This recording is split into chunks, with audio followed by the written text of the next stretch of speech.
Welcome to a Foxy Tech Tips tutorial on showing file extensions on Windows 11. If you find this tutorial helpful, please consider subscribing to my channel and liking the video. From the Windows 11 desktop, go to the search bar at the bottom, search for Settings and then open them. In Settings, select System from the left sidebar. In System Settings, select For Developers.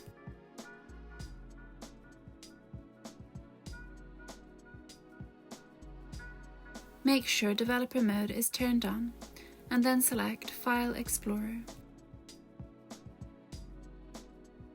In the drop-down menu, you will see the first option is Show File Extensions. You can enable or disable it here. And that draws an end to this tutorial. Please like the video if you found it helpful and subscribe to Foxy Tech Tips for more Windows 11 tips and tricks.